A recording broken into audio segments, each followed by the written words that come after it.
तो मैम किस तरीके से देखते हैं जिस तरीके से अर्नब के साथ व्यवहार हुआ है इस पूरे 2 दिन में? बिल्कुल सही। मैं आपसे कहना चाहती हूँ, देखिए अर्नब गोस्वामी जी जो कि जहाँ पर साधु संतों की कोई आवाज़ नहीं उठाता था वहाँ पर अर्नब गोस्वामी जी उनकी आवाज़ उठाते थे। अगर कोई सनातनियों की आवाज़ नहीं उठाता था तो अर्नब गोस्वामी जी बताते हैं। सुशांत सिंह राजपूत जी यूं ही मर के और गायब हो जाते थे, लेकिन उनका भी उन्होंने खुलासा करने का कार्य किया। दिन प्रतिदिन हो रही सनातनियों पर जो प्रतिघात होते हैं उनकी आवाज़ बुलंद करने का कार्य किया। आपको बता दें, उनको कई बार जो है केसों में ट्रायल कर करके फंसाने की कोशिश की। जब हर तरफ से वो लोग नाकाम हो गए तब उन्होंने पिछला 2-3 साल पहले, अब एक बात बताइए, मेरा चैनल है जनता का फैसला, उसका मैं अगर आपको एक रूम बनाती हूँ या स्टूडियो बनाती हूँ उसमें उसके मामले को लेकर, और एक बात बताइए आप सबसे पहले, अगर वो इतना प्रेशराइज था वो आदमी तो वो अपनी पत्नी और बच्ची के साथ सुसाइड करता ना। आखिर क्या ऐसा मुद्दा था कि वो अपनी माँ के साथ में सुसाइड कर रहे हैं?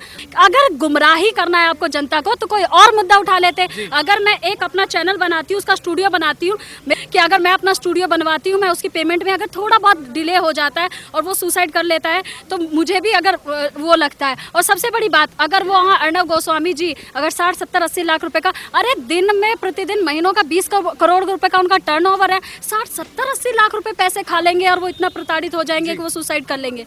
कितनी बकवासबाजी है, कितनी ये है, मैं समझ नहीं पा रही। इस मुद्दे पर मैं क्या कहूँ, मैं निशब्द हूँ। और सबसे ज़्यादा ये कुंठित मानसिकता वाले हैं ना, उनसे ज़्यादा निशब्द हूँ। ये चाहते हैं ये करके, उन्होंने ये नहीं किया, उन्होंने एक शेर मैं बताना चाहूँगी, अर्नब गोस्वामी जी के दादाजी एक स्वतंत्रता सेनानी रहे, उनके पिताजी जो है सेना में रहे हैं, वो हर मुद्दे को तथ्यों की बात करते हैं। आपने ध्यान दिया होगा जब उनकी गिरफ्तारी हुई उससे 3 दिन पहले उन्होंने कहा था कि मैं खुलासा करने वाला हूँ जिसकी सारी रिपोर्ट मेरे पास है। डर लग रहा था महाराष्ट्र पुलिस को, महाराष्ट्र उद्धव ठाकरे जी जो कि मैं स्पष्ट तौर पर कहना चाहती हूँ, बाला साहब ठाकरे जी जो कि हिंदुत्व शेर और सनातन धर्म की आवाज़ उठाने का कार्य करते हैं, उनकी नाजायज औलाद अगर मैं कहूँ ना तो भी गलत नहीं होगा। उद्धव ठाकरे जी, आप एक सीएम की कुर्सी के लिए आपने हिंदुत्व को बेच दिया, इतने बड़े नाम को बेच दिया। हमें शर्म आती है कि आप उनकी औलाद है जिनके चरणों में हम नमन करते हैं। बाला साहब ठाकरे जी को मैं अपना आदर्श मानती हूँ, उनको आदर्श अपना मानती हूँ, लेकिन जहाँ पर बाला साहब ठाकरे जी मेरे लिए मेरे आदर्श है, वहीं उनके सुपुत्र, सॉरी गलती हो गई, कुपुत्र कहना चाहूँगी मैं उनको, उनके कुपुत्र जो उद्धव ठाकरे हैं उनके ऊपर थूकती हूँ। और उन जैसा गंदा आदमी अगर मुझे दिख जाए ना, मैं सच बता रही हूँ, मैं स्याही फेंक दूंगी उनके मुंह पे। सच बता रही हूँ, घोषणा कर रही हूँ यहाँ से। अर्नब गोस्वामी के साथ में मैं बता रही हूँ आपको, हमारा देश, हमारा संविधान और हमारी न्यायिक प्रणाली, इस प्रकार से आप उन्हें समझ सकते हैं कि अगर एक आतंकवादी पकड़ा जाता है तो रात को 2 बजे कोर्ट ओपन हो जाता है और 15 मिनट में जमानत मिलती है बड़े बड़े आतंकवादियों की। और जहाँ पर एक पत्रकार, देश का चौथा स्तंभ, मैं पत्रकार होने के नाते कह रही हूँ, हमारे चौथे स्तंभ पर एक बहुत बड़ा प्रतिघात किया है महाराष्ट्र सरकार ने, और बहुत ही जल्द हम बड़ा आंदोलन कर रहे हैं। मैं कुछ ही दिनों में जंतर मंतर पर 1-2 दिन बाद बड़ा सम्मेलन करने जा रही हूँ जिसमें सभी पत्रकार होंगे जो कि अर्नब गोस्वामी की जो जिस प्रकार से उनको प्रताड़ित किया। मैं आपको एक वीडियो दिखाऊंगी, मैं आपको एक वीडियो दिखाना चाहूँगी। मैं आपको बता रही हूँ ये वीडियो आप लोगों को सोशल मीडिया पर मिलेगी नहीं, लेकिन मैं आपको दिखाना चाहूँगी। देखिए किस प्रकार से उनको घसीटते हुए, किस प्रकार से इतना वो किया गया था। मैं आपको दिखा देती हूँ, ये सब चीज़ें आपको मिलेगी नहीं कहीं पे भी। देखिए क्या ये इस प्रकार से इतनी बड़ी गलती थी इनकी। देखिए कितने पुलिस वाले हैं, आप देखिए कितने पुलिस वाले हैं, शूटर्स के साथ गए हैं, जैसे वो भाग जाएंगे तो उनको शूट करने के इरादे से गए। मैं बता रही हूँ, अगर अर्नब गोस्वामी अपनी प्राण रक्षा के लिए अगर इधर उधर जाते ना, ये लोग मारने के प्लान में थे, उनको तुरंत शूट करते, उनके बच्चों पर हमला किया। देखिए किस प्रकार से उन्हें घसीटेंगे, आप जूम करके देखिएगा। देखिए किस प्रकार से उनको, किस प्रकार से ये किया जाता है। बहुत बड़ा आतंकवादी होता है जिसने लाखों लोगों को मार देता है बम उड़ा के। क्या एक पत्रकारिता की बात रखने वाले अर्नब गोस्वामी के साथ इस प्रकार से निंदनीय घटना को अंजाम देना महाराष्ट्र सरकार के लिए सही था? बात आप पालघर के नहीं करते, बात आप जो है वहाँ पर राजस्थान में अभी साधु को जिंदा जला दिया गया वहाँ की नहीं करते, और लेकिन एक पत्रकार के ऊपर आप सब लोग जुट जाते हो।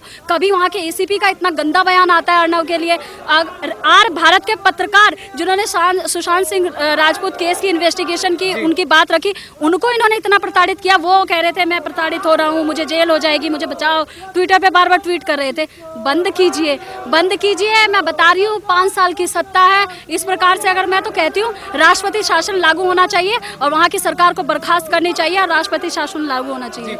महाराष्ट्र सरकार को सुप्रीम कोर्ट ने भी फटकार लगाई और कहा कि सारे तथ्य पेश करें कि जिस पर अर्नब को गिरफ्तार किया गया, वो जो भी केसेस बनाए गए उनके ऊपर, उन सब चीज़ों के तथ्य सबमिट करने का 14 दिन का टाइम दिया। क्या लगता है आपको? मैं आपको एक कहावत बताना चाहती हूँ, पुलिस प्रशासन के जैसा कोई अच्छा दोस्त नहीं होता और इन जैसा कोई गुंडा नहीं होता। बात रही सबूत की, ये 50 सबूत बना देंगे उसके खिलाफ में, अर्नब के खिलाफ में, लेकिन हम उन ऐसे इस प्रकार की जो घटनाएं होती हैं उसके विरोध में हम नहीं जाने वाले। पालघर के साधु संतों को न्याय दिलाने का कार्य किसने किया? रिपब्लिक भारत ने। सुशांत सिंह राजपूत के केस पे बात करने वाला कौन? रिपब्लिक भारत। हर वो मुद्दा जिससे सनातन धर्म पे प्रतिघात होता है, हर उस मुद्दे में स्पष्टीकरण देने के लिए एकमात्र टीवी चैनल रिपब्लिक भारत और अर्नब गोस्वामी जी थे। आज भी जब मैं भारत खोलती हूँ ना, और कोई अगर चैनल में कोई अगर बोलता है तो मुझे अर्नब दिखते हैं उसमें कि अर्नब गोस्वामी जी बोल रहे हैं। उन जैसा राष्ट्रवादी पत्रकार की हमें आवश्यकता है, और मैं चाहती हूँ सभी लोगों से जो जिस भी प्रकार से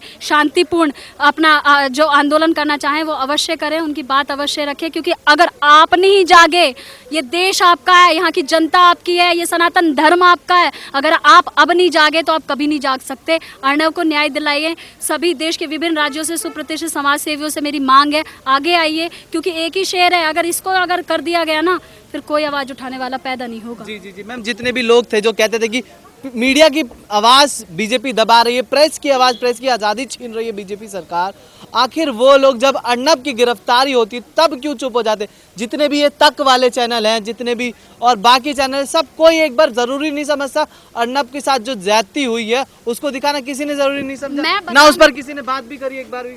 मैं बताना चाहूँगी आपसे कि किस प्रकार से इस तरीके की जो घटनाएं होती है ये बहुत निंदनीय है। आज तक वाला हो चाहे कोई भी जी न्यूज़ वाला हो, इस प्रकार की जो चीज़ें हैं ना, इनको ना इनकी टीआरपी गिर रही थी, इन्होंने इनका बदला निकाला है। बाकी उस पर मैं ज़्यादा नहीं बोलना चाहूँगी, वो भी पत्रकार है, वो भी पत्रकार है, मैं भी पत्रकार हूँ, तो इस पर मैं ज़्यादा नहीं बोलना चाहूँगी, लेकिन हाँ ये ज़रूर था रिपब्लिक भारत टीआरपी छीन रही थी। बाकी तो लोग उठा सकते थे ना, जो जेएनयू वाले जो कहते थे अभिव्यक्ति की आज़ादी, बाकी जैसे स्वरा भास्कर जो उठ के आती थी अभिव्यक्ति की आज़ादी के लिए, खुद ही डरे हुए थे अर्नब से, ये क्या आवाज़ उठाएंगे उनकी, ये तो खुद ही डरे हुए थे।